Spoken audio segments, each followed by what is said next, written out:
ഹൈദരാബാദ് വിവാഹാലോചനയിൽ നിന്ന് പിന്മാറിയതിന്റെ പകയിൽ HIV ബാധിതനായ യുവാവ് യുവതിയുടെ ശരീരത്തിൽ സ്വന്തം രക്തം കുത്തിവെച്ച സംഭവം ഹൈദരാബാദിൽ 24 വയസ്സുകാരനായ യുവാവാണ് 22 വയസ്സുകാരിയായ യുവതിക്കെതിരെ ക്രൂരകൃത്യം നടത്തിയത്. യുവാവിന് HIV ബാധയുണ്ടെന്ന് കണ്ടെത്തിയതിനെ തുടർന്ന് യുവതിയുടെ മാതാപിതാക്കൾ വിവാഹം റദ്ദാക്കിയിരുന്നു.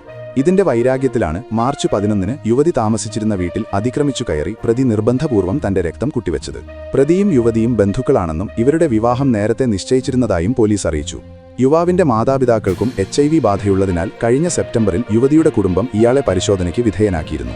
പരിശോധനയിൽ രോഗബാധ സ്ഥിരീകരിച്ചതോടെ വിവാഹം റദ്ദാക്കി. യുവതിക്കും രോഗം ബാധിച്ചാൽ അവൾ തന്നെ വിവാഹം കഴിക്കേണ്ടി വരുമെന്ന വികൃത ചിന്തയിലാണ് പ്രതി ഇത്തരമൊരു ക്രൂരത ചെയ്തതെന്ന് പോലീസ് പറഞ്ഞു. യുവതിയുടെ പിതാവ് നൽകിയ പരാതിയുടെ അടിസ്ഥാനത്തിൽ പോച്ചാരം IT കോറിഡോർ പോലീസ് സ്റ്റേഷനിൽ വധശ്രമത്തിന് കേസ് രജിസ്റ്റർ ചെയ്ത് പ്രതിയെ അറസ്റ്റ് ചെയ്തു. യുവതി ആശുപത്രിയിൽ ചികിത്സയിലാണ്. സംഭവത്തിൽ പോലീസ് കൂടുതൽ അന്വേഷണം ആരംഭിച്ചിട്ടുണ്ട്. കൂടുതൽ വാർത്തകൾക്കായി താഴെ കൊടുത്ത ലിങ്കിലൂടെയോ ഫോൺ നമ്പറിലൂടെയോ എന്റെ നാട് വാർത്ത വാട്സപ്പ് ഗ്രൂപ്പിൽ ജോയിൻ ചെയ്യൂ. 8129622842